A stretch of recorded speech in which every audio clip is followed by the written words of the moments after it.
We off? 30 seconds of carefree bliss. Oof, like wind in your hair carefree. Oh, like using Clorox Disinfecting All-Purpose Cleaner in the home carefree. Yes! Like dog slobbing on the coffee table and cleaning it with Clorox Carefree. He's on a roll now. Spit toothpaste on the faucet. You got it. You got it. Peanut butter on the light switch. Oh, spritz, spritz. Spritz, spritz. Clorox, man. Clean feels good. Okay, we're back. Use as directed. This episode is brought to you by LifeLock. It's tax season, and we're all a bit tired of numbers. But here's one you need to hear. $16.5 billion. That's how much the IRS flagged for possible identity fraud last year. Now here's a good number. 100 million. That's how many data points LifeLock monitors every second. If your identity is stolen, they'll fix it. Guaranteed. Save up to 40% your first year at LifeLock.com/podcast. Terms apply. This episode is brought to you by Honda. Introducing the all-new, all-terrain Honda Passport Trail Sport, the most off-road capable Honda Passport Honda has ever dreamt up. The Passport features increased ground clearance, roof rails on all trims, and available specially developed all-terrain tires. And you'll stay comfortable with tri-zone climate control and available features like heated and ventilated front seats and a panoramic moonroof. Learn more at honda.com/passport. TaxAct knows filing your small business taxes can be a nightmare, like the kind where you're being chased by a giant W-2 form and you're running and running, but you can never reach the submit button. Or something like that. So, TaxAct offers Expert Assist with live tax experts to make filing taxes less scary. Now, you can just have pleasant dreams about being chased by other giant, non-threatening paperwork. TaxAct. Let's get them over with. This episode is brought to you by Progressive Commercial Insurance. Business owners, meet Progressive Insurance. They make it easy to get discounts on commercial auto insurance and find coverages to grow with your business. Quote in as little as 6 minutes at progressivecommercial.com. Progressive Casualty Insurance Company. Coverage provided and serviced by affiliated and third-party insurers. Discounts and coverage selections not available in all states or situations.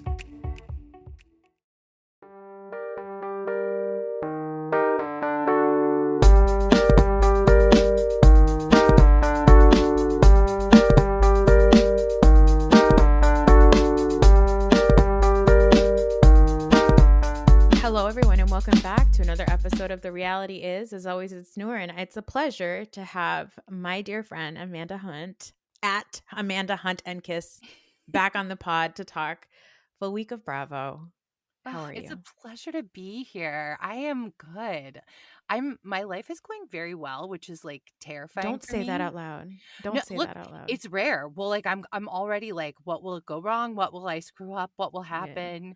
And like my mom reminded me that a lot of things have already happened and maybe I don't have to worry right now. Oh, good. You know to have somebody remind you of all your failures and be like, you failed all these times. What if this time you didn't? That's one way of putting it. Yeah. Thanks, Mom. You know how like young people, like Gen Z and younger, they're doing like this manifesting thing, which is like so beautiful. I mean, I live in LA. Everybody is doing that. You're like, even the millennials. Yeah, even the Gen X. But like in my mind, the way my brain is set up, like especially as as an immigrant myself and the child of like 2-3 times immigrants, like who have bounced from country to country, like my brain can't handle that because my brain is predisposed and like my default setting is dread. Like my default setting is the other shoe is about to drop, bitch. So like when people are like, oh yeah, I'm manifesting good things for myself because only good things happen to me. And I'm like, why would you say that out loud? What, do you want to get smited? I feel like my manifestation, which I'm not doing and I'm not naming it that necessarily, but I am saying like good things are happening to me and I know how to handle the bad things because I'm older. Like being older is the greatest thing that's ever happened to me. I didn't realize how much I would like it. I mean, I guess I didn't also realize how much skincare would advance by the time I got here. So that, you know, it's a combo of things. I love being older and looking at least a little younger than I thought I would look at this age. Yeah. Yeah. I like exactly like I'm turning 40 in 4 months, four and a Ooh, half months to be exact.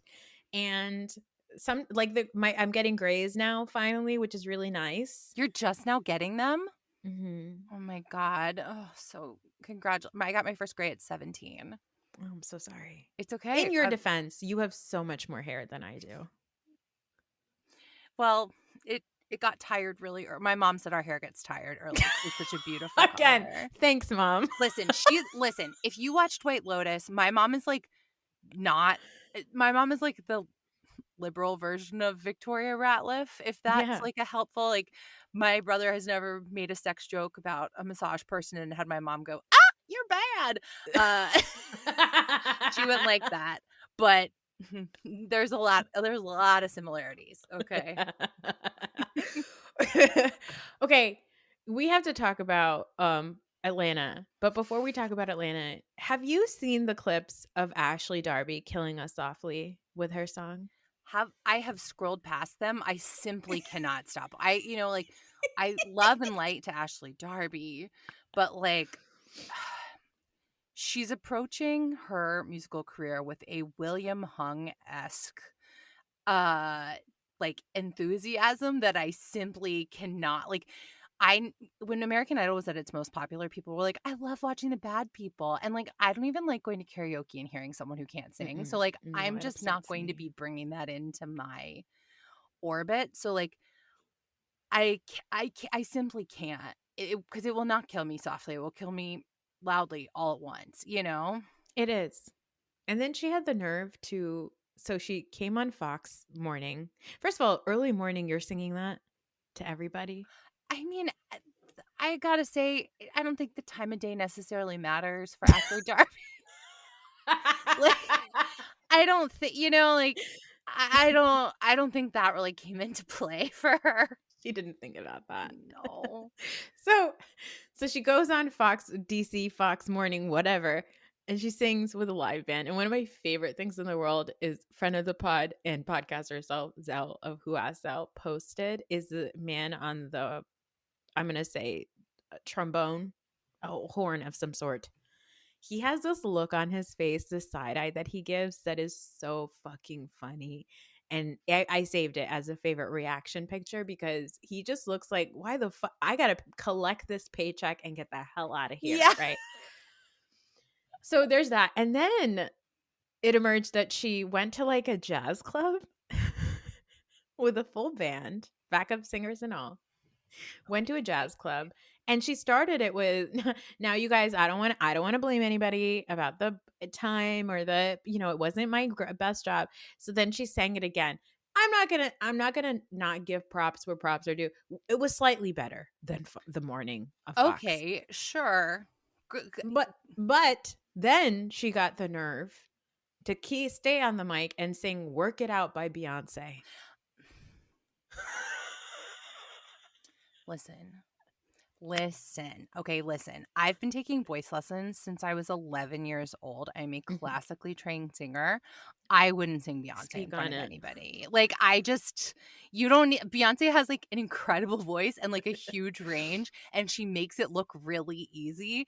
And you can only humiliate yourself by singing a Beyonce song like if you're gonna do it karaoke or whatever. I keep quoting karaoke like I go. I don't go. I don't like karaoke. they're like, okay, Amanda, if you want to, comedian, karaoke enthusiast. Because because I am a monster. When I sing, I want people to listen, and so like, karaoke not for me because I put all this time in. But like, if you want to sing Beyonce in a fun environment, go nuts. But like, if you want to get up on stage and just think that you can just be singing a Beyonce song, like Ashley, what are we doing? If I'm going to manifest anything for myself, it's going to be the confidence of one Ashley Darby. Yes. And you know what? To quote Kyle Cook loosely, Housewives should be fun. And it is fun to watch Ashley. It's fun to drag Ashley for her bad singing and her bad TikToks. But her little bod is hot as hell when she's doing those TikTok dances. I'm not thinking, what are her arms doing? I'm thinking like, God, that ass never quits. Like it literally can't, it won't. So I take it all back. Ashley Darby, keep going nuts. Try to do Maria Callas next. Go crazy. I love it. Oh my God. It's just to do that in an intimate setting at a jazz club. Like like literally like Ashley's here, the tables are like less than 1 foot of hers away from her. It's just you don't want to feel people's breath on your leg while you're trying to sing Beyonce. That's really bold. Yeah, and she did. And you know what? Shout out to you, Ashley, because the world is falling apart. So like in the words of your mom, so many other things have gone wrong. So maybe this is going to go right. Yeah, listen, 6 months from now, if Ashley Darby comes out with a bop, I'll play it so loud. Like I would love On Display plays in my head all the time. If I have On Display in my head, if I have listened to Waking Up in the Morning, if I have listened to This Is My Friend, whatever, and Melania, whatever that song is. Oh my God. Melania did. Oh my God. Well, like as you know, I've inceptioned my husband into liking Vanderpump Rules. So we are watching Lala's season where she sings her 5 songs and where her black scent is most prominent. It's like, what is it? I don't love you like I love you, babe, or something like that. Got me feeling like I'm feeling. I'm feeling like I'm feeling. That's what it is. White Kanye is right next to her. She goes fully high up in the soft palate at the top of your head. It's me, I'm Lala. And Sheena's like, and I'm good as gold. Like, freak bitch. Yes. Oh my God. Oh, with Ariana in the background wearing that tutu. Imagine being Sheena's other background singer. Oh. What if she's someone on the Valley? I would have no idea. No idea. By now I would know because I have rewatched Vanderpump Rules. But yeah. Sheena's babysitter who went on a date with Schwartz and also Katie was on the Pit. So what? As like a 2-line person, but she was on the Pit. Listen, I can't book 2 lines on the Pit. I haven't. No, I can. I will book 2 lines on the Pit. I will have exactly 2 lines on the Pit next season, so look out. Yeah, exactly. Okay, well, I also think Ashley's influenced by Luann because they are on that Love Hotel show together. So. And Luann was like, honey, it doesn't matter if you can sing, you got it. Look at that ass. It won't quit. It won't quit. I don't care about the rest. Like, Luann, you've seen Luann live? I have not. You opened opened for her. I mean, in my dreams. But I did see her cabaret, and like she is a charisma suck on that stage. What happens on camera does not translate to a live performance, and it's beautiful for that. Like it's beautiful, terrible art. She's also on the Canadian version of Downton Abbey or whatever. I saw that. She's in her little I think my dad watches that show, and I want to be like, look out for Luann, but like, he doesn't respect Housewives, and so I can't be looping him into these things. It's like it's not Gilded Age, but it's like Maple Age. Yeah, it's like Mapleton Mysteries or something. Something like that. Yeah, apparently, and it's on like CBC, which is I guess their version of like PBS or BBC, I guess. So it's just like, and you know what? I think I'm gonna try to find it and watch it because I do want to see her. She's a character named our friends. Yeah, she's a character named Noelle Victoria, which is hilarious. Okay, so someone's a fan. Someone in that writing room is a fan. Yes. Could you imagine if in like 3 seasons, like Luann's new thing is like, I do period pieces now, and then in 3 seasons she ends up on Gilded Age? I would lose 1 season. She could get on there. Like whatever Luann wants to do, let her do it. You know? Like I think the Housewives to Mike White to Leslie Bibb to Carrie Coon pipeline is short enough where honestly she's just Mike White to Carrie Coon. Yeah. That's that's direct. That's direct. Also, I know I texted you about it, but I loved yours and Raquel's discussion about White Lotus and about the 3 ladies. I almost cried. I thought it was so nice. Well, we put up with a lot of toxic friendships. Yeah, it's hard to sustain long friendships. So I man, I loved that they ended as friends. I like that was. I Yes. mean, I guess spoilers if you haven't seen White Lotus, but like, None of the 3 women died. yeah, none of them died, and they all kind of were like, well, another vacation for us. Oh well, like it was, Yeah. I Yeah. loved it. That's It what was it's. great. That's what it is like in those friendships that you have with like people who are like your sisters. Yeah. Like, do I have that exact experience when I go on vacation with my friends? No, but Mm. but I see it, and I don't think it's as bad as like the internet, as toxic as the internet thinks it is. Yeah. Like I told you right before recording, I'm in the midst of a nightmare in planning a trip, and I wish, spoiler alert, that somebody would just shoot me in the chest. I wish I'd catch a stray in the chest, because that's what I'd rather be. I'd rather be You're laying on the never ground gonna like get Jesus that himself, lucky. like Chelsea. Mm-hmm. Mm-hmm. But that's an easy way out. Okay. Wow, just 2 depressed, suicidal people joking. Okay. Not active. Not active. Not active. Not active. Okay. Trigger warning after the fact. All right. Real Gossip. Housewives of Atlanta. Speaking of trigger fucking warning. God, speaking of just God. Okay, I am a long-term Kenya fan. Yeah, you're a twirl. I'm Team Twirl. I'm regrettably I don't support her in this at all, but it made me so sad Yes. to see her make her own event about getting revenge on this woman. Like, what Britt did was very serious, and I do think Bravo should have stepped in at that point and released her from the show. You cannot threaten somebody with a gun. That is so scary. And like, Yeah. Kenya doesn't know this girl. Like, if some stranger threatened me with a gun, somebody I'd met like 3 times who was always picking at me every time she saw me, Yeah. I would take her seriously. Yeah. And I would be like, is this a fan that is like psychotic? Like, Yeah. we know just from casually posting on the internet about what we think about Housewives that some of the fan base is rabid and they are insane. Like, the way that people ride for some of these people, I mean, it's like the opposite of Beatlemania, whereas like people were crying happy tears. Like, these are people that are like just insane and will. Honestly, I'm not manifesting this.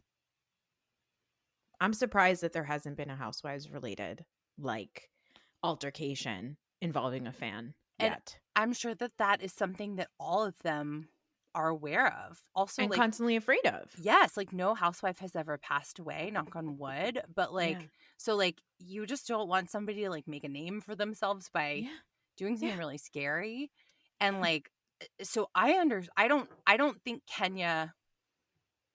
the size of Kenya's reaction was wrong, but obviously what she did was very wrong and also weird. But So like, weird. the fact that she ruined her own event makes me so sad. Like, that's the kind of thing that's like, she just could not get out of her own way. She couldn't when she was up there, and the poster boards. Why have we not still? Listen, I'm not saying that Brit's images need to be circulated on the internet. Yeah. I'm just saying, how come nobody from Kinko's Atlanta has not confirmed what was on those poster boards? I mean, to me, they didn't look Kinko's quality, and that's, like, I believe that she printed those pictures out at her own home. You think so? I think she glued it on herself because they were poster board, like they were thick. Yeah, like she went and bought like 3 science board, yes, like 3 foam boards at Staples, yes, and printed them out herself. Like, I genuinely believe that. Like, I think she thought like, this is really the way, and like, it is really. Because Kenya's like maybe 10 years older than I am. And I do feel like women, like in the 90s. So when I did my Monica Lewinsky show, like I learned so much more about like the insidious nature of sexism and like slut shaming. Yes. And I think Kenya has never really broken past that. Mm-hmm. And like, I mean, that's certainly not revolutionary. And also because she's a pageant girl. Yes. I mean, like, and she's gotten very far in the world. And like, if you get very far with like misogynistic beliefs and kind of like, like as an agent of the patriarchy in a way. Mhm. Like it supports your views, you know, like it buoys those views. So like to her, like having blowjob pictures out there is a bad thing, whereas like excuse me, like I think our general like pervasive view of that is more like it's a neutral thing that they're out there and it's shitty to weaponize them. Yes. Like the pre-plastic surgery pictures, I think that's a little bit more of a gray area and like kind of, That's you know, just like shady. yeah, that's shady. And that would have been maybe something fun to pass around at lunch and say, Mhm. so which person am I scared of? Am I Yeah, scared who of is this this? woman? Am I Yeah. scared of this version of her? Am I scared of this version? Like, this is a master of disguise here. And ended it at that. We're having a little fun. We're being housewives, you know? But like, this was so, God, it just really, really bummed me out. And it bummed me out, like, watching her do it and watching people be like, no, Yeah. the Yeah, they whole all time. I mean, Not just the people housewives, all yeah, the people. people that were there slowly tinkered their way out, but what killed me in a way that I was like, this is so dark, but also Housewives figures out a way to make shit so funny. Is she's up there, she's talking up there like it's a fucking sermon. She's like, and this girl came and she tried to scare me and da da da, and I don't know who she is and all this. And then she ends it where she's like, thank you all, everybody. Don't come for me. And then somebody says, unless I send for you in the background. And it just like it was like this call and response you'd see at like the church. Like, amen. Yes. The Church of Twirl.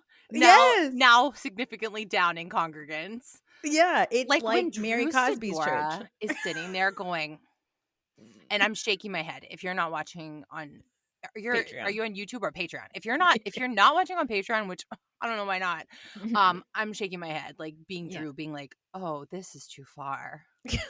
This is too far. And if Drew thinks you've gone too far, you've gone way too far. Yeah, Drew the prop queen herself.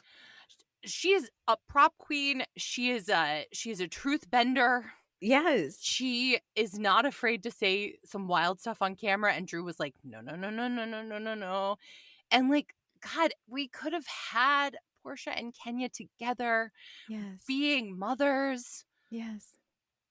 And like, being you know, monsters they would have together. been monsters and they would have gotten in petty squabbles and resolved them. And we could have enjoyed all of that. I'm just, ugh.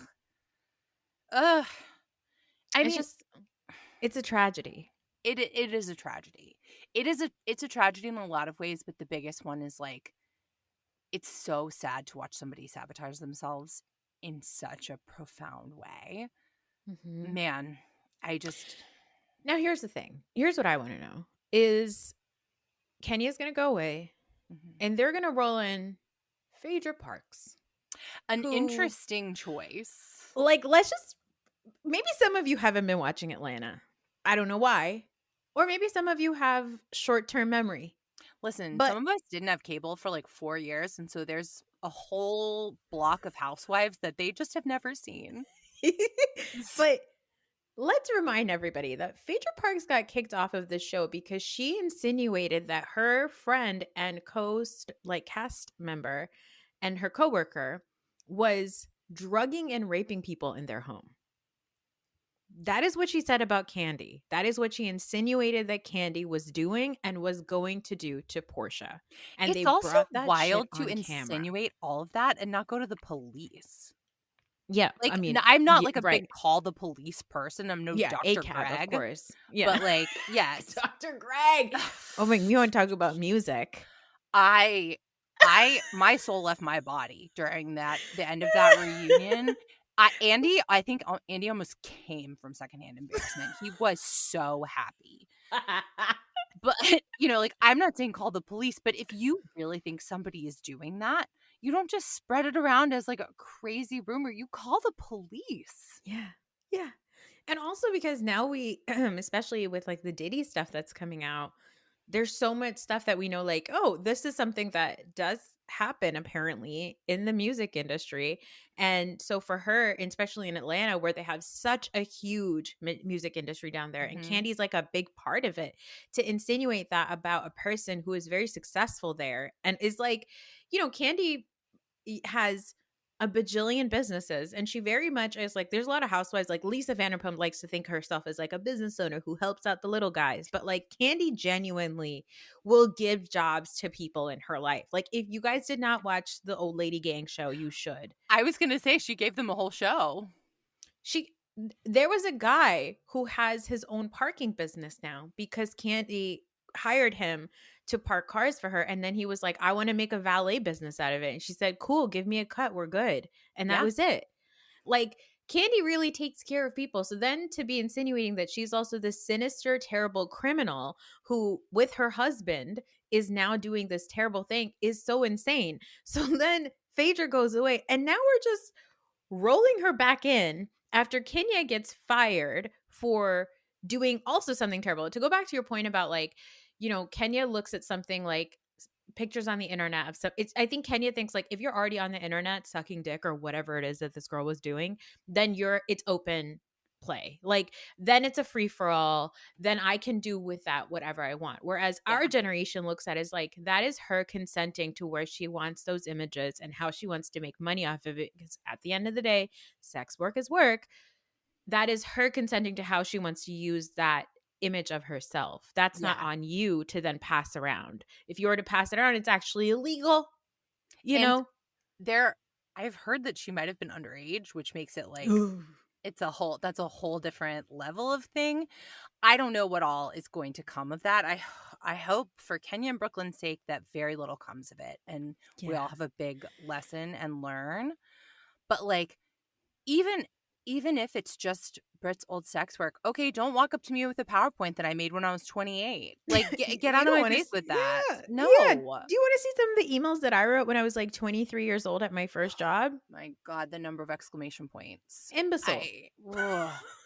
So like, it's really ugly behavior. It's very odd to bring somebody to be like, okay, well now you're fired for doing like a sexually related violation, and we're going to bring back somebody who did a sexually related violation. Yeah, like one for one. Yeah, and like I don't think they're one for one. But I don't. Who am I to say what's more fucked up? But like, I loved Phaedra on Married to Medicine. I understood why she left. I thought that the women were weird for bringing Apollo on, and but whatever, you know, like I don't know. I thought it was fun to see Phaedra on there, and it was more fun when she was gone and Quad was back, because that's you know, that's actually the show. But yeah, it bummed me out. It still bums me out. Like it's something that like stops me in my tracks, because like anytime that I start feeling self-sabotagey, I have to check in with myself, and now I have like a person to be like, don't Kenya yourself, you know, like don't do that. And I hope she learns from it. I hope she grows. And I don't know where they go from here, or if she can come back. Or I think that it's going to be a short-term go away, because I don't know if Britt is going to make it through the rest of the season, because Kelly, who defends her, posted on Instagram, it's something like, it's so funny when the person you defended turns out to be like a garbage person, basically. Yeah. I mean, Kelly is like a little cutie and a half, and she's rich, and she has drama, and she gets along with the cast. Kelly is a dream addition to the show, as is Angela. Obsessed. Yeah. Oh, we got to talk about Angela and Charles in a minute, but Kelly is only 31 years old. That's too young. That is too young to be a housewife. That is too young to be a housewife. She has lived a lot of life. She has. The stuff with her children almost being taken, like that's so scary. So sad. The fact that this lady needs a bodyguard because her ex-husband is insane. Like, you know, she's lived a lot of life, and she seems to be the most sensible person there. Like when Kenya's like, take away the flowers, and she's like, no, that's fine. Let me just grab the card. And Kenya's like, don't get involved. Kelly's like, okay. Yep. Okay, Kelly was like, well, okay, nope, no problem. Not going to fight this. Yep. Not my battle.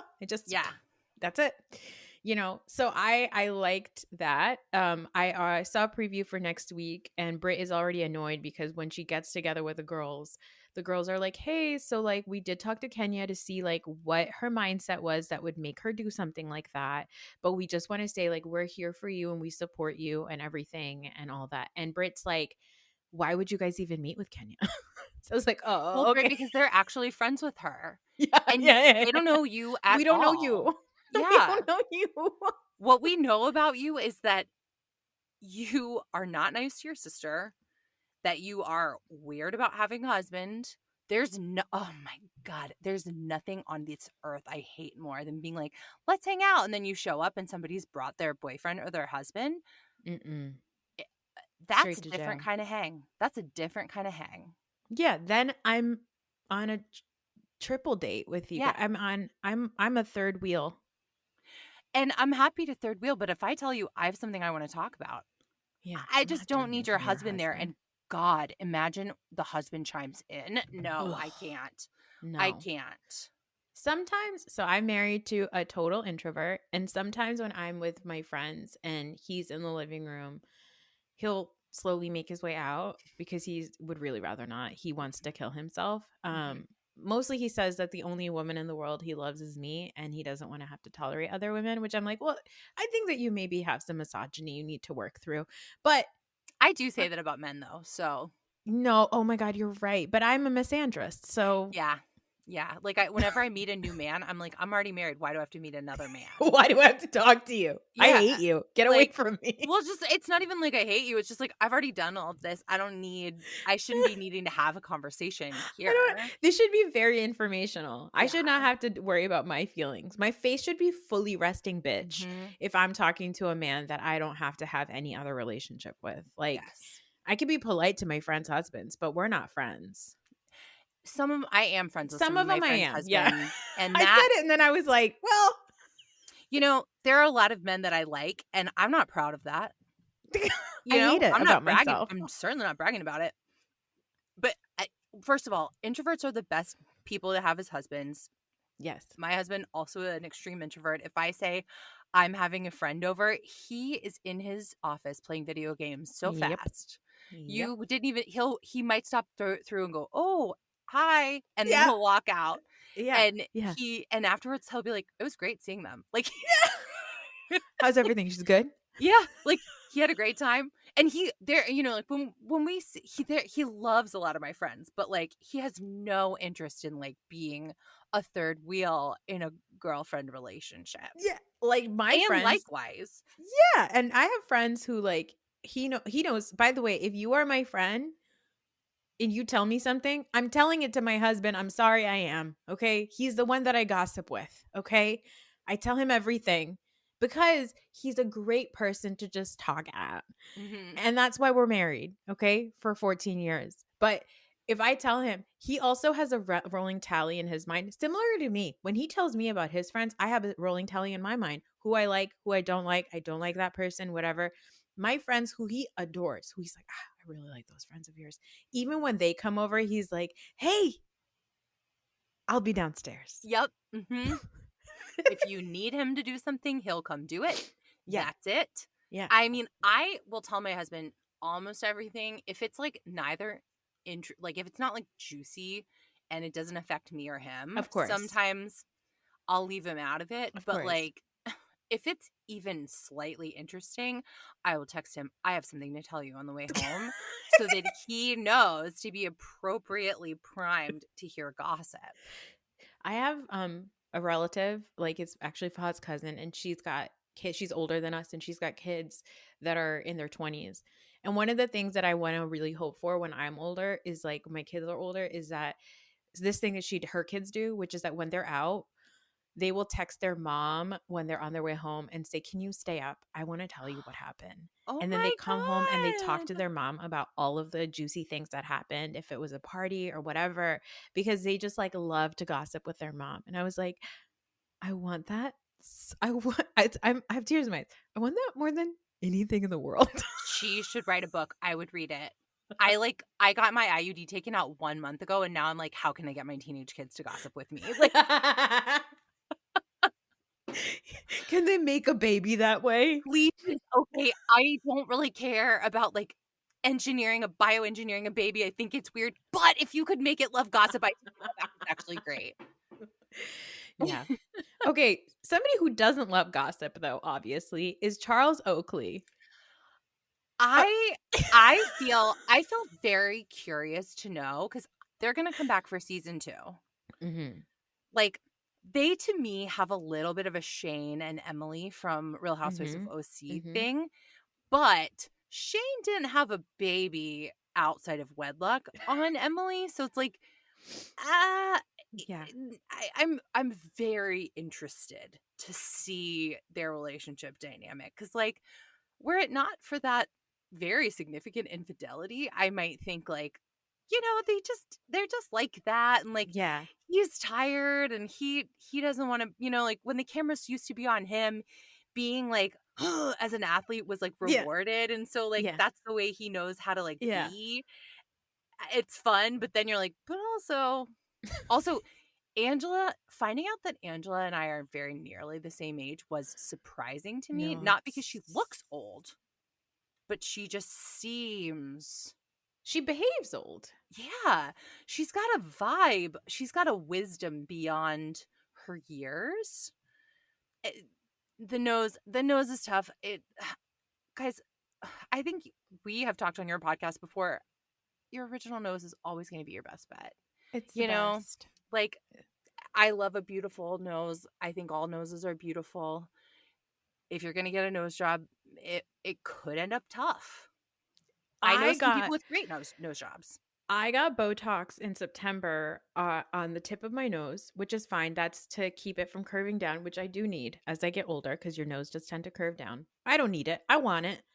And then I said, why don't we just do a little baby Botox on my nostrils? Because sometimes they flare. I hated it. I hated it. You need your nostrils to flare when your mouth. Like when you're smiling and your nostrils don't move, it looks crazy. Okay? It looks cuckoo banunu. The entire middle of your face does not move when you smile. You look insane. Okay?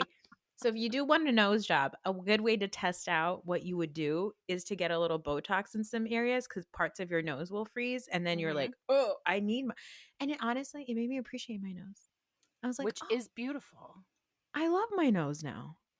Now, Angela does have forget the nose. She has an elder statesman quality to her. You know, she just seems, the fact that she and Portia are the same age, it is nutty. It's something to really sit with, honestly. It's a surprising fact. I already knew it, and you told me, and I was surprised again. Like, just hearing it, I was like, oh God, yeah, that's right. Yeah. They just... Like, the fact that she was born in the 80s? You mean to tell me that she also got those discs for AOL at her house? Wow. At her parents' house. At her parents' house? Not even her house. Yeah. Oh my God. Like, I can't wait knows to see what more the of them. snorks are. She knows what the snorks are. Probably. She potentially explored collecting Beanie Babies. We don't know. Maybe that's how she got started. She had a Tamagotchi. Yeah. She's an alpha millennial. Elder millennial. I don't like that term. That. I think it's like geriatric pregnancy. Let's just not. let's not do that. Not even use it. Yeah, she's an alpha millennial for sure. She is. Like, she had Lisa Frank, Trapper Keepers. Oh my God, I love Lisa Frank. I'm so sad that her business is bad. Is it? She's a mean. She's a mean. Like, a few years ago, the New York Mag or some a reporter of that level came out with like a multi-page article about how her company is like an abusive environment. Oh my God, not the dolphins and rainbows. Yes, even Camus and Caleb or whatever they were named. Oh God. It's just like, you just can't have any heroes. No, in but this also world. doesn't that feel right to you? It is always the most like sparkly, happy, whatever places that are like terrible. It's like all the places that were like, you know, all the controversy about like, what is it, like the poppy soda vending machines or something that were going around. Was that a thing that was happening? What happened with them? I've had the poppy sodas. They're a little sweet for me, but I like them. Yeah. It was either one of those or the Olipop ones. Like one of the poop sodas. Mm-hmm. They were sending her on vending machines to specific influencers.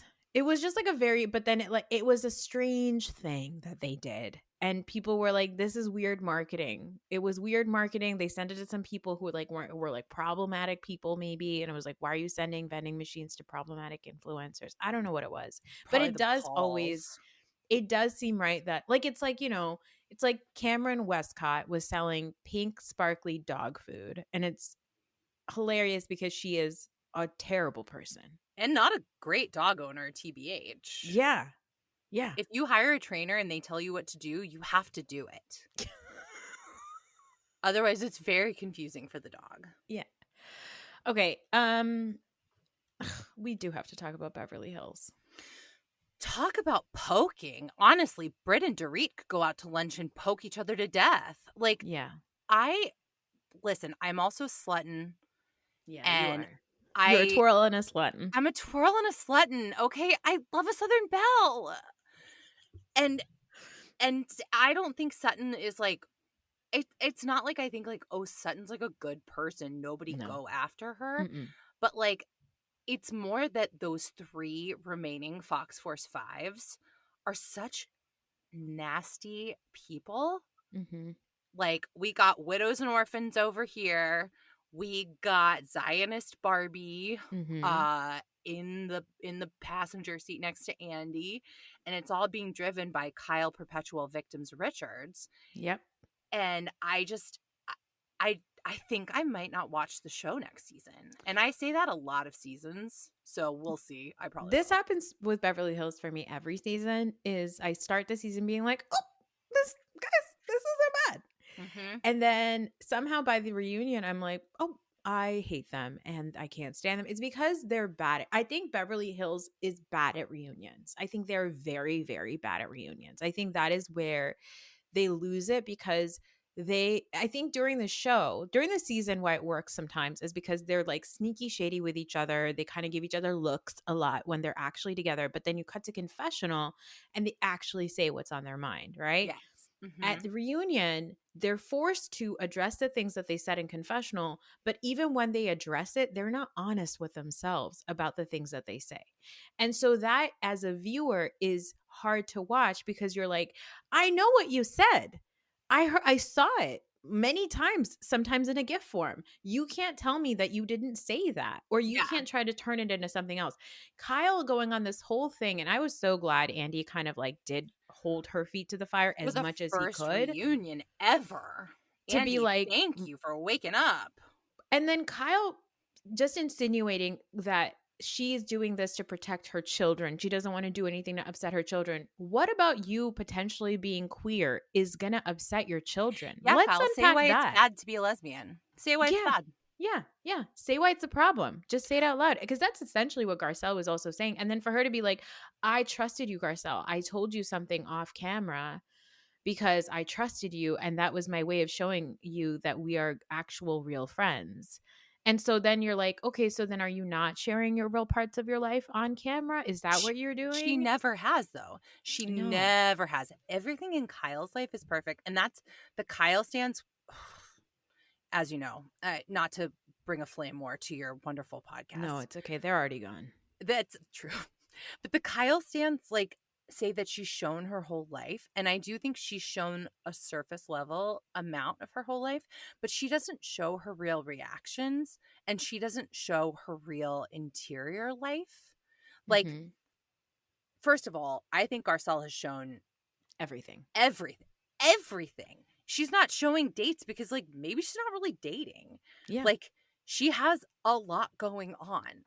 She's basically a producer mogul. She has 3 sons who are all doing different things. She's being friends with Lisa Vanderpump, which you know is why Kyle and those other nasty women are really going after her this season. And we're seeing it all. She's very transparent. Even when that awful Diana woman sent bots after her sweet underage son. 14-year-old. A child who Erica swore at and Kyle left. When Kyle I know this was last week, but when Kyle made the comparison between Morgan and Garcelson, who's not on the show this season, I was like, imagine if somebody compared PK and Portia. Well, what's funny is Kyle does a lot of really bad analogous work. she said to Dorit that Dorit reading her text that Kyle sent, a very calculated text that Kyle sent before the reunion, reading that text out loud was the same thing as Kyle texting PK. Which not in any – God, you want to talk about husbands not coming along? If you texted my husband to talk shit about me, I would be even nastier than Dorit. I would print that out. I would buy a full-page paper ad, and I would get that circulated around the entire fucking globe, okay? You want to talk about poster board? For not being like, don't ever talk shit about my wife to me. Yeah, I would open up a salon and I would print those out on the poster board and I would read those to everybody. That's what I would do. That's better use of your time, Kenya. Please go to stay to text, please. Please. But also do it at someone else's salon opening. Yeah, not your own. No. Yeah, it's nuts. Like I think that's the part of it. It's so nonsensical. It's all the stuff that they compare is so nonsensical that I'm like, what are you talking about? Garcelle being like, yeah, what Erica said about me was shitty. I don't know what one of the things that Erica said was shitty. And Erica's like, I didn't think it was a big deal. Interesting. She called her not interesting. Well, this episode, she pulled up something that Erica said on an interview or Watch What Happens or something. Oh, yeah.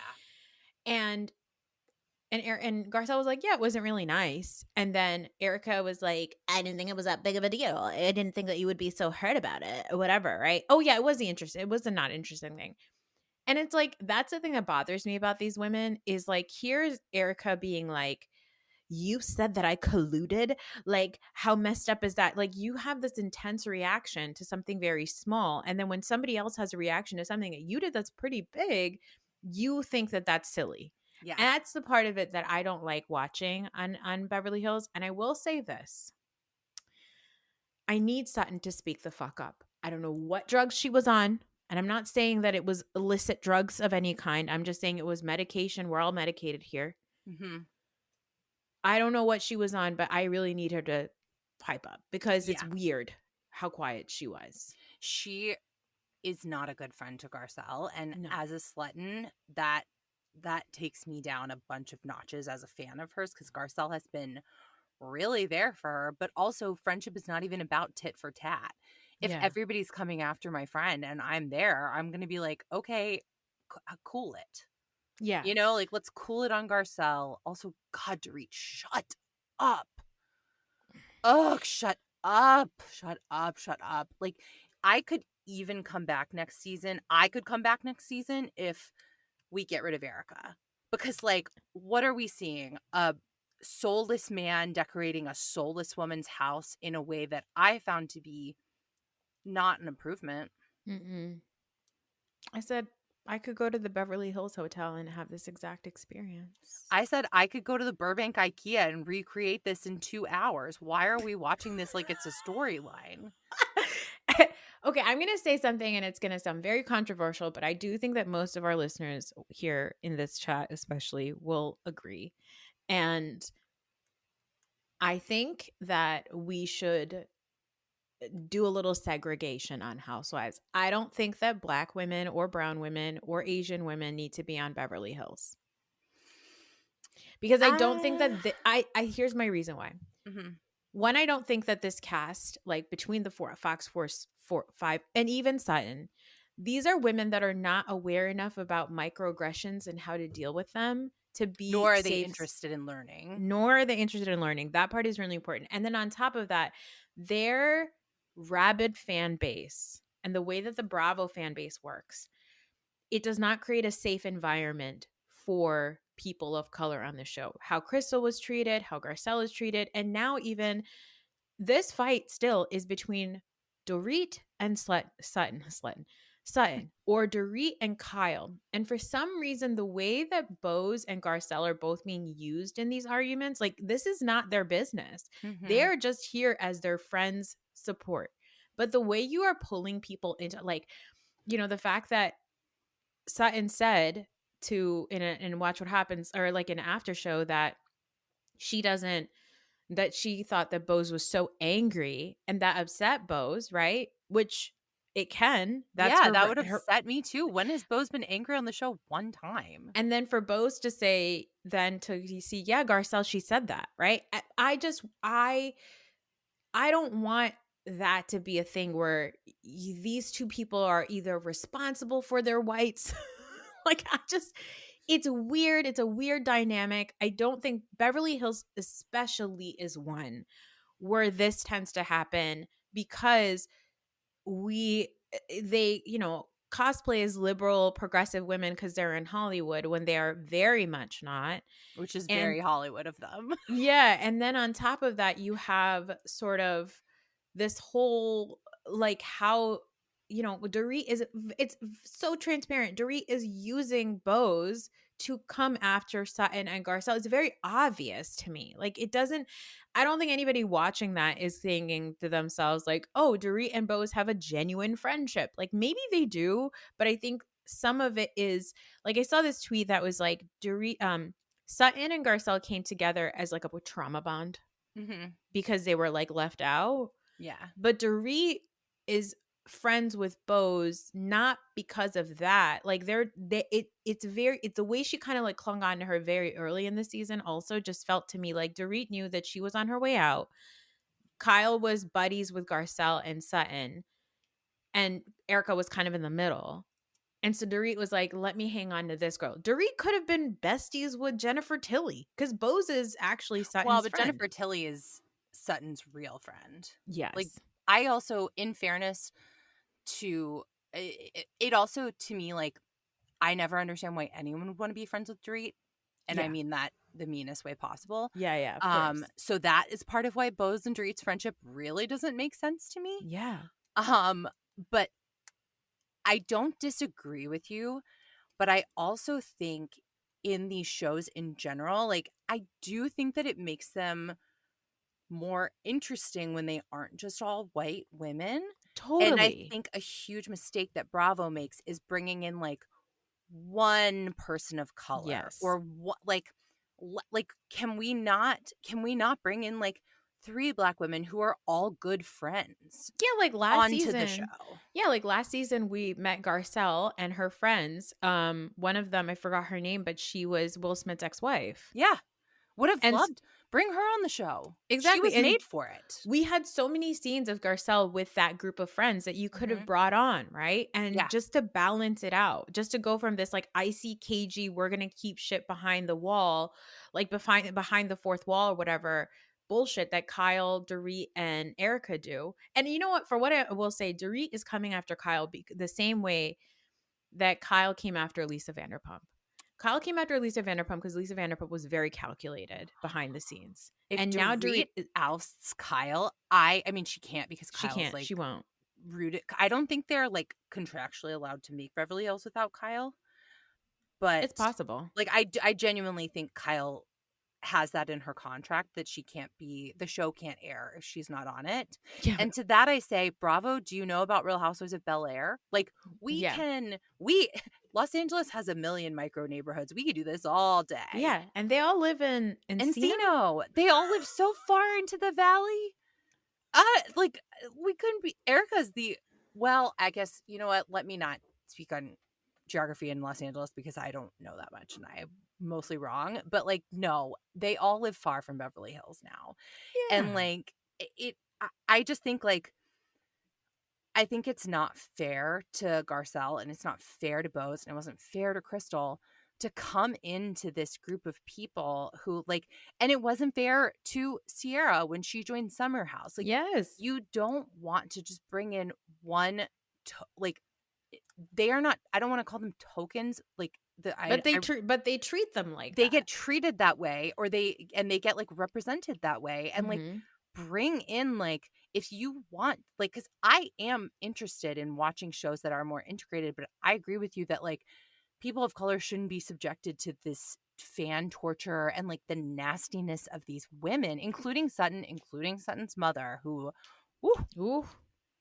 I mean, I do think Sutton's mom recognized herself in Kyle And that is part of why they bonded. I think that they both were like, we are both like kind of nasty little meanies. And Garcelle, I think, is more direct. I don't think people like that. But I also think that Sutton's mom was being so racist. Yes. And like, there are microaggressions everywhere. But if we had a show that was like more Black, like if you brought on like 3 new Black cast members and like 2 Asian cast members, like ideally they're friends with each other, so you're bringing in groups of friends into this other group of friends, then we have a more interesting dynamic. But when you bring in just one person and expect them to represent for their own race, for Housewives, for all, like, to the Bravo fandom, it is an impossible task, and you're making these women unsafe. I'm proud of Garcelle for walking out. Fuck those women. They were being so nasty to her for no reason. Because she's pretty straightforward with them on the show. She's one of the few people, and people call it a producer's dream or whatever, but it's like, she's actually doing good Housewives, and the rest of you have forgotten your job. Yeah. And it's just, again, I think Beverly Hills is a show where everybody maneuvers the show differently. Garcelle's going to come on the show and say whatever she wants. And Sutton feels really emboldened when she's around Garcelle because she knows Garcelle's going to keep her straight. But Sutton loses that fire when she's in front of Kyle because it's very obvious that Kyle runs the show. Like Crystal said on her podcast with Cynthia, which is so funny that they have a podcast together. But she said on that when she was told about Beverly Hills, she was told it's Kyle Richards' show. Like, that is the Kyle Richards show. Yeah. So I do think that there is some sort of thing. Because, like, I'm also thinking about the early seasons of the show. Like, you brought up this thing about, like, real friendships, right? Beverly Hills worked really well those early seasons because Lisa Vanderpump and Kyle were friends. Mm-hmm. And Adrienne Maloof, genuine friends with everybody. Adrienne Maloof was genuine friends with everyone. Adrienne Maloof was Lisa Vanderpump's across-the-street neighbor. Mm-hmm. Right? And then you had, obviously, Kim, who's Kyle's sister. And then you had Taylor, who knew these people. The only person they didn't know was Camille Grammer.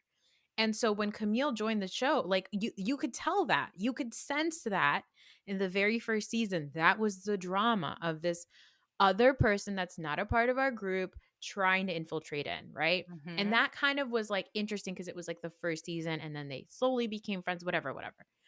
But like now what happens is now you have 3 people who are friends with each other, but only through the show. And are they really friends or are they like brothers in arms or whatever? Yeah, like Dorit and Kyle are not actually friends. They are coworkers who are stuck at work together.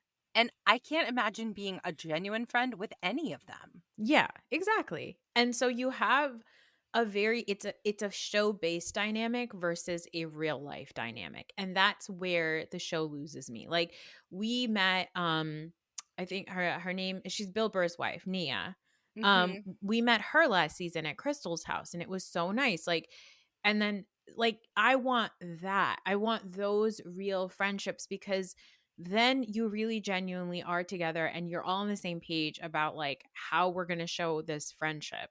That's like one of the best things about watching Portia and Kenya together is even though they came together through the show, they have a real life outside of the show relationship now. Yeah. And you can see that. You can genuinely see that dynamic. And that's what we actually want. I don't care about the fighting.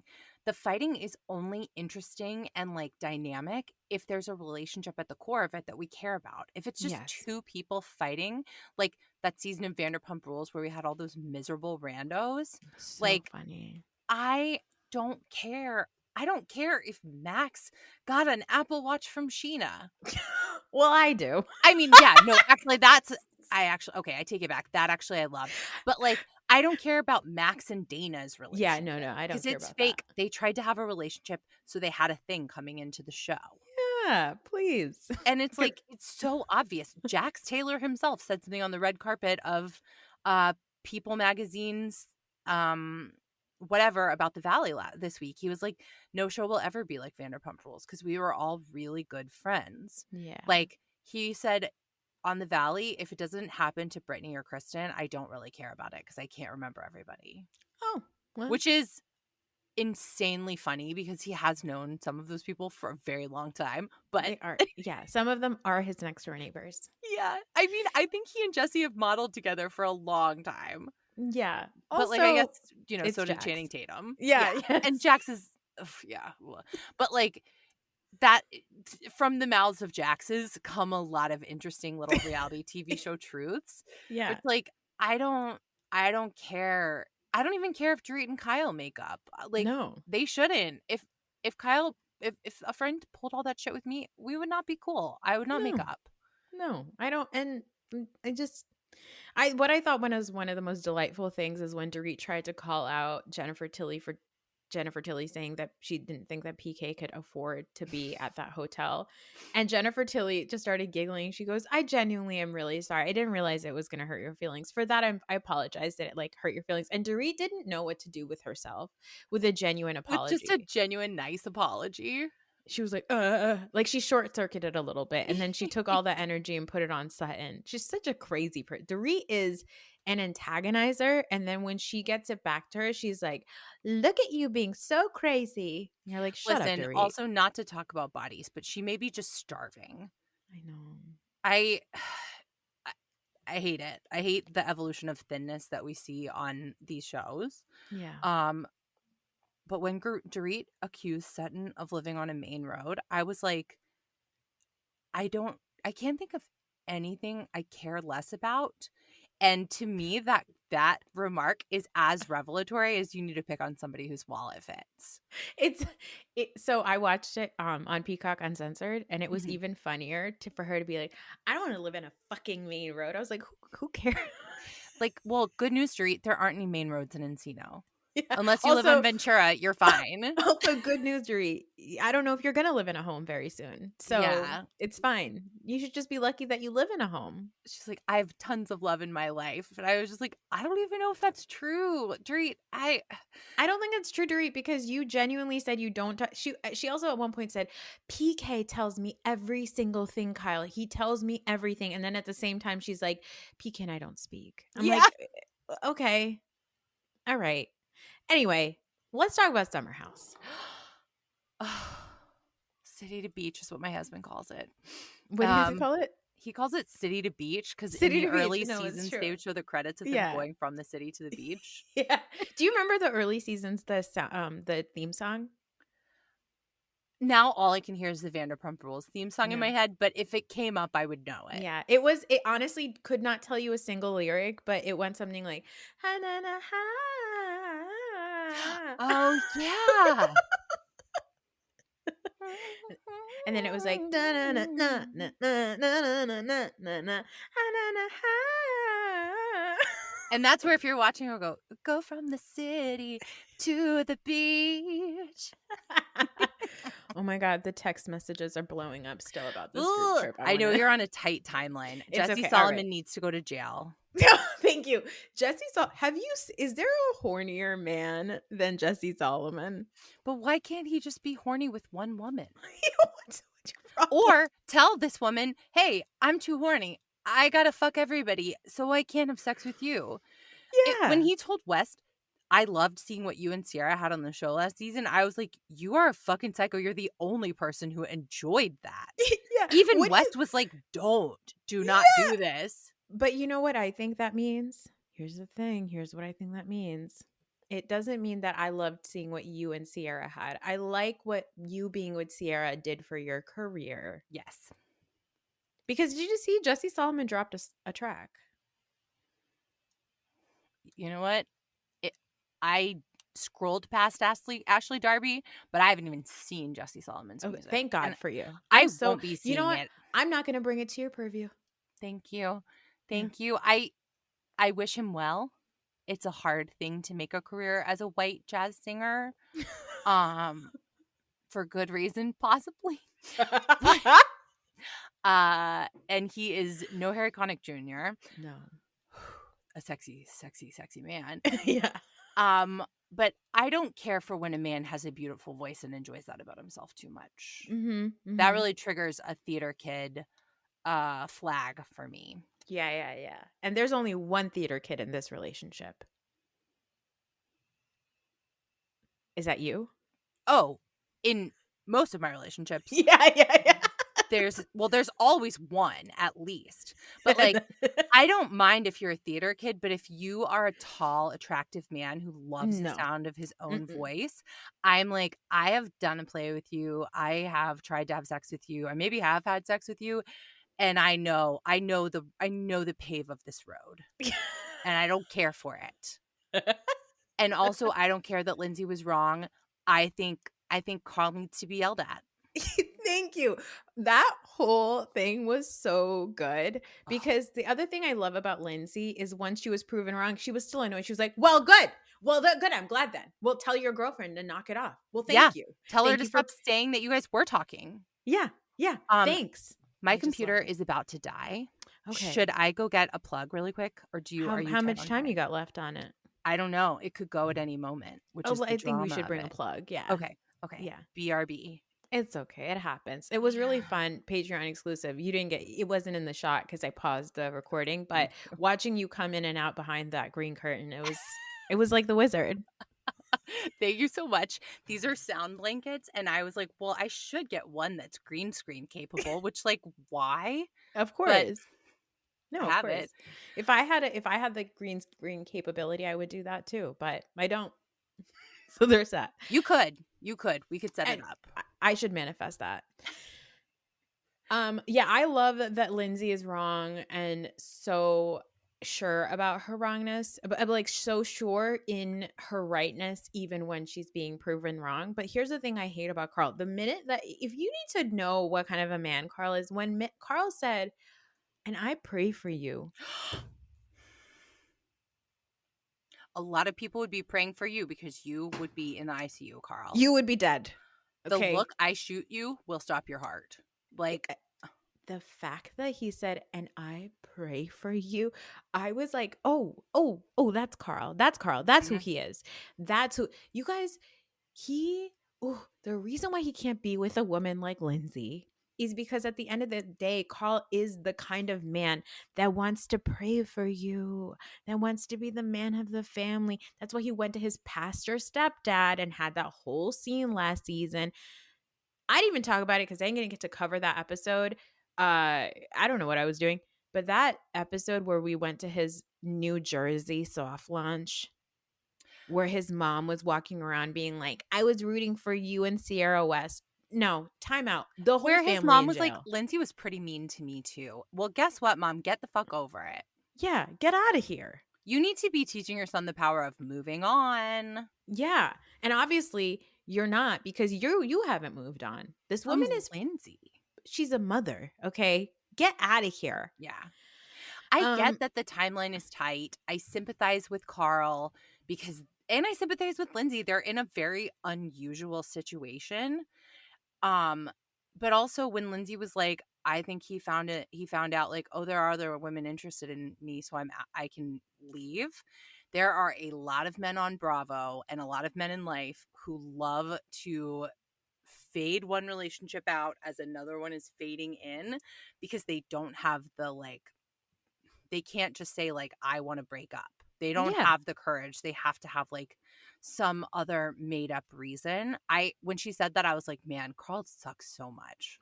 Yeah, exactly. I mean, essentially that's what Wes did. It's what Jesse is essentially alluding to now. Like Jesse is coming up with all these other things that, she's so crazy. She's so crazy. She's looking at who I follow and I don't follow. You've known her for 35 seconds and you are the one that decided to love bomb her. He told her he loved her. Yeah. After they had sex. Yeah.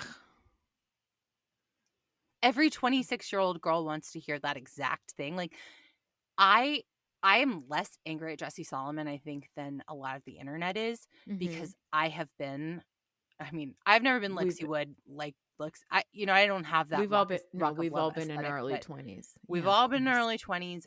This is a lesson that you learn that hopefully helps you be a woman in your 30s. Like helps you like really step into your womanhood, even if your 30s means like when you're 39, you step into it. It's on your journey. So it's like, but we are watching it in real time play out and we're watching his perspective and for him to be like, Wes, you're going to have to fuck every girl here for me.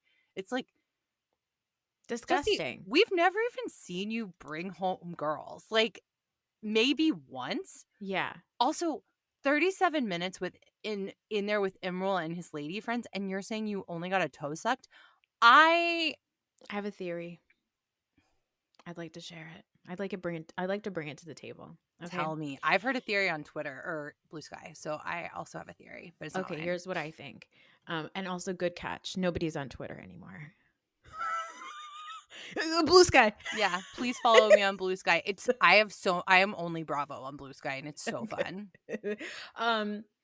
So here's what I think happened.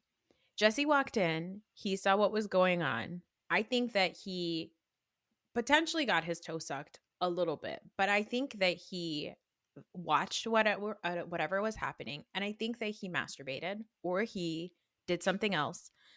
But he was in there for 37 minutes to completion. Okay. Yeah. There was an ejaculation that happened in there. Mm-hmm.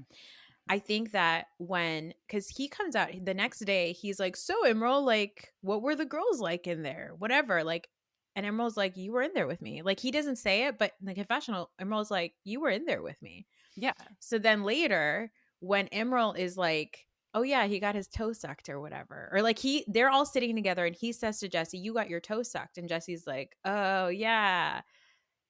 I think that that's when Jesse feels like, oh, okay, Emerald's covering for me. So he's saying this. So now I need to carry this toe sucking story out. It's very much possible that there was a toe suck. It's very much possible that other parts of bodies were sucked. But I definitely think that penises were out. And I'm not talking. Every penis was out. Every penis was out. We already know Emerald's was because he was already mid coitus. Jesse also, you're not in there for 37 minutes just hanging with your bros, watching that happen. Or just meeting the ladies. What are you talking about for 37 minutes with these two women? I've never seen Jesse have a conversation with a woman. Because if it was just conversation, we would have heard it on camera. Mm-hmm. We would have heard the back and forth on camera. But what we did hear was Jesse say, oh, and now I'm hard. Yep. And then we saw him have a sock in his hand and walk out. Now, did he use that sock to clean himself up? It's possible because boys are weird. Yeah. And that's all he had. That's all he had, right? And he had to return his Newly subscription or whatever those pants are that he probably had on. So he was like, I can't get this dirty. Oh, I can't get cum on my pants again. Newly's really going to come down on me this time. So I think that's what happened. And I think that's what's going on with this. Oh, it was just a toe. It's just a toe. And then that's also why Jesse, people pointed this out online. Jesse's weird with Emerald. He's being really weird and like kind of like, he'll be like, so yeah, Emerald, like, of course you're going to get girls. Like he keeps kind of like, I don't know, the way he's behaving with Emerald feels to me like Jesse he knows that he's beholden to him. And so that he was embarrassed maybe a little bit by participating in something sexually that he, like, Emerald doesn't seem bothered by it at all. No. He seems very cool and also seems very nice. Yes. I would like to see more parts of him on the show. Mm-hmm, me too. My theory that I read online, and this is a theory that I read online, it's just a theory not based in any facts. Full disclosure footnote. Is that Jesse and Emerald met these girls at the bar and agreed to go back and have a foursome. Oh my God, you're right. That one and is then really Jesse good. walked in later like, oh, what's going on in here? So he had a cover story. Oh my God. That is so good. Right? It just makes sense. It just makes sense. Because if I was having a threesome and my roommate walked in, I'd be like, can you go? Like, I don't think I'd just be like, come on in, pop a squat, let's talk. Yeah. Like, odds are good that they're on at least alcohol, but probably more than just alcohol. Mm-hmm. And they're not just hanging out and talking. I think all the talking already had happened. Yeah. And we have already established that Emerald is very comfortable with group sex. Mm-hmm. And we've already established that Jesse and Wes are both intrigued by the group sex. Mm-hmm. They're very curious about what happens in group sex situations. Mm-hmm. So it's very much possible that Jesse was like, yeah, I'll go back with these girls and see what happens. Because Jesse is fully not sober that whole weekend that Lexi's not there. He's fully not sober, right? And So is he so drunk that keeps giving himself outs for this whole thing yeah, with Lexi? yeah. I think Is he? so. Yeah, Oh, exactly. he's too drunk. It always works for Kyle.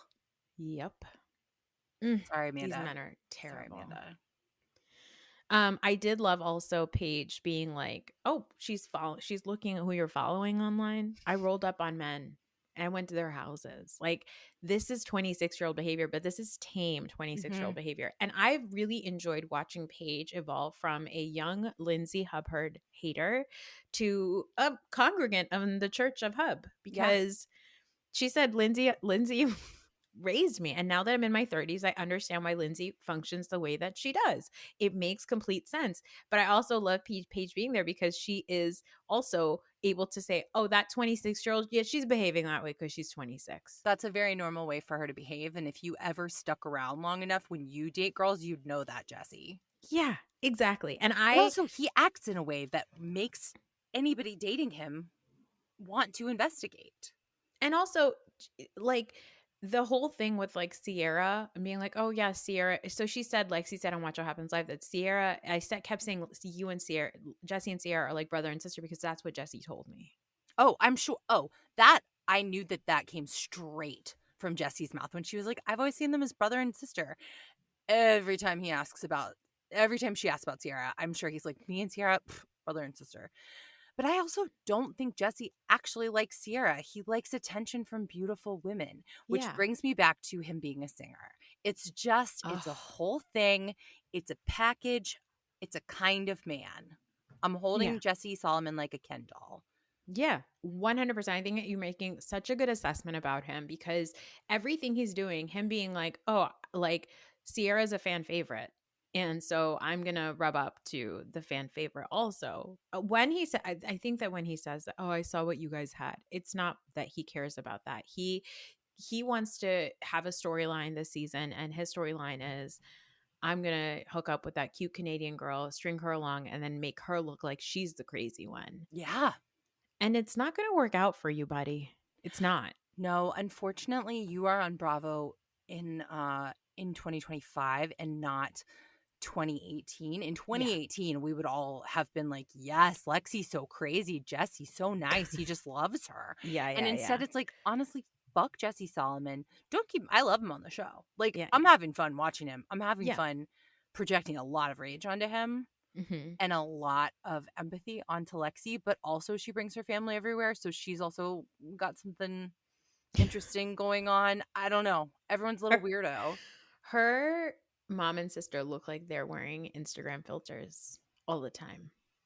That is exactly correct. I think I forgot her name. My God, why is Michelle Collins said that they look like they've been yassified for anonymity. My God. To me, they all have kind of a bird quality, a bird face quality, and not in a negative way. They're beautiful women, but they look like they flock. They just flock everywhere. They flock. No, they literally flock together. Yeah. Like, so also, Jesse, I don't think Lexi thinks it's that weird that she met your parents. Everybody has to meet hers. Yeah, exactly. Oh, get out of here. Get out of here, Jesse Solomon. But like, not here as in the show. Stay on the show. Stay on the show. We need men to consistently hate on these shows. Yes. And what's really nice is to get a group of girls that are finally like really understanding each other, and they're not pointing their rage at each other anymore. And that's really nice, you know? And I think that Lindsay being not connected to Carl is the thing that really helps that connection. Because the thing with Amanda and Kyle is that when Kyle acts poorly, Amanda still hates him. Yeah. Well, now, Amanda will talk shit about Kyle to anyone who listens. Anyone. And I love that. It's fun for me. It's sad for Amanda. Sad for her. Like, sad for a real person with a husband. Yeah. And it's kind of sad for Kyle, too, because, like, why are you married to each other? They can't. That's so weird. So, in the offhand chance that they go to Italy and on the flight back, she holds his hand. Like, when he was like, the thing I want to bring into next week is Amanda's behavior. It's like, well, that's actually not something you can control. Like, I can't. is there something you did that was nice for Amanda? Maybe she noticed that she was included in your life. Yeah. He's like, Amanda was staying up late with me partying, and so I love her more. And she's like, okay, well, Yeah. I'm dead. I'm on vacation. I don't have any responsibilities. Who I'm I not am getting on up with these vacation. dogs. Yeah. Ugh, I I can't. do think that I am really happy to see her with a little more life in her this season. Yeah. She has just seemed really on the brim for a while, and she's back from the brim, and I'm very happy to see a happier. I am Amanda. on the brim.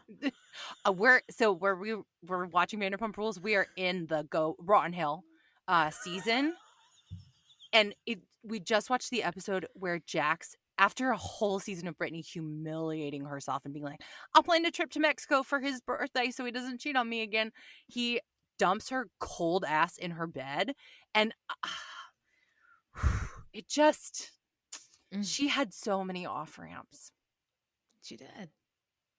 And she said, nope, these cans are going to make it right onto the ramp with Jax. She could have been having sex with Adam next season instead of Sheena. Being like, he's my best friend. I bought him. You know, when you were like, I don't care that she got Max an Apple Watch. I was like, and I care that she got Adam Spot a penguin. Oh my God. Oh my We need to wrap up, God. but I do want Okay. to say that I have loved Sheena Shea with all her faults and all the things that are wrong with her. She is a pick-me. She thinks that she wants to be one of the boys. She wants to be liked by everyone. And I love that to a T because that's a little bit of who I am too. I'm really excited for the Sheena-sance that's happening. Lady Gaga said that she's going to miss Sheena the most. Seth Rogen was on talking about Vanderpump Rules and saying that he vibes with Sheena the most because she is the most real person. I'm so happy for her. I'm like, you know what, Sheena, you may not have gotten Dancing with the Stars. You were on Masked Singer. And you are beloved by Lady Gaga and Seth Rogen, two A-list people. So, yeah. And by a lot of the world. My journey with Sheena has been more complicated. But at the end of the day, I'm very happy for her. Me too. I love that Brock's hair is getting even shorter. But are his heels? He's keeping the lifts the same, but he walked that carpet with a buzz cut this past week. Okay. I said, get it. Get it. Shorter. Burn those scrunchies. Well, Amanda, this was great. I talked to you a lot longer than I had intended, but that is because I love talking to you. I was like, oh, we'll wrap up in an hour. And I was like, no, we can't. There's too many things. We have too much to say. We have too much to say. There's too many detours that we have to take. I adore you so much, guys. Go please follow at Amanda Hunt and Kiss. Amanda everywhere. She's so funny. You're so funny. You're so delightful. And I love whenever you come on and share and psychoanalyze these people. And you know what? I just want to put it out there that in my heart, and I'm sure you're with me, I'm putting in a special prayer for all of us former members of the Church of Twirl. A prayer for Team Twirl, and not in a mean Carl passive-aggressive way. No. We're holding each other. The thing is, we're still a team. We are. And we still love to watch women shade each other everywhere. Nora, This has been the highlight of my week. Thank you so much for having me. Always, always a treat. And I will leave also on this. Those poster boards, who from production saw them before she pulled them out? Somebody had to. More than one person. Mm-hmm. So let's think on that. Okay? Let's think on that.